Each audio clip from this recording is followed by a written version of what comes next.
Normalmente, os reis trazem consigo só a ideia de nobreza, benevolência e um verdadeiro emissário da paz na terra. Mas, ao longo da história, podemos encontrar alguns reis e imperadores que elevou a palavra violência para um outro patamar, no qual você nem faz ideia. Alguns foram violentos com seu próprio povo, outros com seus inimigos. Mas quem são eles? E é sobre esses reis sanguinários e cruéis que eu quero conversar com vocês hoje. Me chamo Manuel Gabriel e sejam todos bem-vindos ao Desvendando a História. Vem comigo e juntos vamos desvendarmos os 5 reis mais sanguinários e cruéis de toda a história. Mas antes de tudo, pessoal, é muito importante que você se inscreva no canal e ative o sininho das notificações. Deixe seu like, assim você estará incentivando cada vez mais a trazer conteúdo legal igual a esse. Você se inscreveu? Deixou seu like? Ativou o sininho? Então bora pro vídeo. Em quinto lugar, Ranavalona, a implacável rainha de Madagascar. Ranavalona foi rainha de Madagascar e reinou entre os anos de 1828 ao ano de 1861, assumindo o reinado após a morte de seu marido. Ela ficou conhecida por sua tirana forma de pedir a prova da sua lealdade. Ela ordenava que o acusado comesse 3 pés de galinha e uma noz envenenada, que fazia o acusado vomitar. Se ele não vomitasse as 3 pés de galinhas, morreria. E isso aconteceu com um dos seus amantes, que foi decapitado após ingerir essas pés e nozes e não vomitar as 3 pés inteiras. Ranavalona não tolerava os cristãos e por isso mandou prender certa vez 15 missionários cristãos em um penhasco, e ela mesma cortou a corda de um por um, assistindo lá a sua morte. Em outros casos, há relato também de que ela cozinhou alguns cristãos vivos. Ela também empalou os inimigos franceses na costa da praia para assustar. Essa tirana morreu aos 80 anos, de morte natural. Estima-se que cerca de 2,5 milhões de pessoas teriam morrido ao longo do seu reinado. E você, teria coragem de enfrentar essa rainha? Em quarto lugar, Vlad, o Empalador. Esse homem foi a inspiração para um dos mais icônicos personagens da cultura gótica e popular de todos os tempos. Estou falando nada mais e nada menos do que o famosíssimo Conde Drácula, o primeiro vampiro registrado na história. Esse homem foi o príncipe Vlad III da Valáquia. A sua crueldade foi tanta que inspirou a literatura, e que tinha um hábito muito peculiar de fazer sofrer e matar os seus inimigos opositores políticos.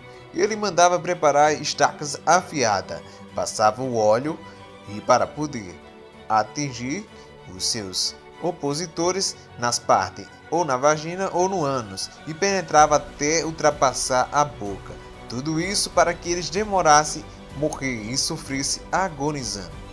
E ainda, em alguns casos, empalava juntamente com suas mães os próprios bebês. A crueldade de Vlad foi tão assustadora, até mesmo o famoso Mehmed II, conquistador de Constantinopla, tremeu ao ver 20.000 corpos empalados em sua frente na floresta. Esses corpos, alguns já estavam em decomposição e outros ainda estavam terminando de agonizar. Nesse momento ele se virou-se para o seu exército e disse: como posso combater alguém que é capaz de fazer isso? E nesse momento ele se retirou. Ele voltaria a enfrentar Vlad III nos territórios da Valáquia. Nesse combate, Vlad III seria morto e sua cabeça seria decapitado, e ele levaria para Constantinopla. E assim chega o fim do famosíssimo Vlad, que inspirou o Conde Drácula. Em terceiro lugar, Átila o Huno. O seu reinado durou de 434 a 453.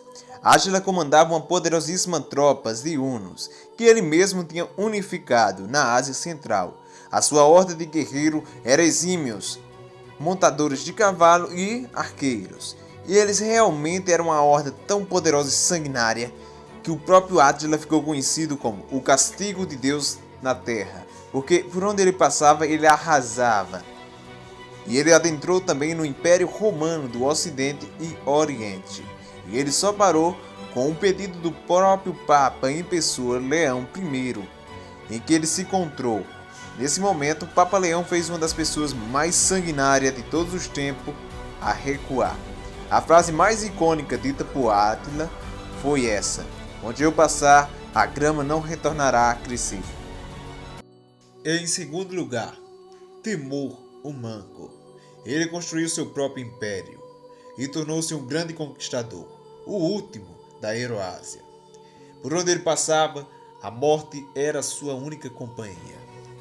Quando ele invadiu a cidade da Pérsia, de Herat, e eles não se renderam, o imperador reduziu a cinzas, queimando totalmente a cidade com seus cidadãos vivos.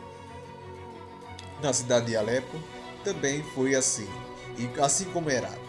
Cortaram cerca de 20 mil em uma cidade e 90 mil em outra, cabeças de pessoa, respectivamente.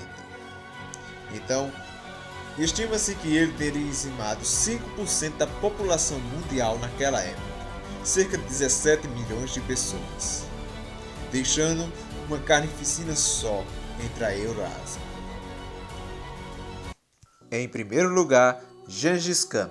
Gengis Khan foi o maior líder entre os mongóis. Ele unificou as tribos, que viviam com conflitos internos, e era dominado pelos pequenos reinos não unificados da China, e se tornou o líder no ano de 1206, e sua morte foi em 1227. Mas nesse curto período ele conquistou o maior império da história. O preço dessa conquista? Uma brutalidade sem limites. Caso o reino que ele invadisse recusasse a reconhecer ele como imperador e não pagasse uma alta taxa de imposto, seria destruído por suas hordas violentas, que assassinavam a sangue frio, escravizavam e estupravam as mulheres. Os estupros foram tão grandes que Gengis Khan deixou cerca de 1,5 milhão de descendentes no mundo. E hoje há cerca de 16 milhões de pessoas que têm o mesmo genes que ele. Além disso, ele usava os seus inimigos como escudos humanos. E nessas brutas invasões, milhões e milhões de pessoas morreram. Alguns historiadores calculam que chega a cerca de 40 milhões de pessoas morreram sob o Império Mongol. E você, o que achou desse vídeo? Deixa aí nos comentários. A gente se vê no próximo vídeo. Até lá!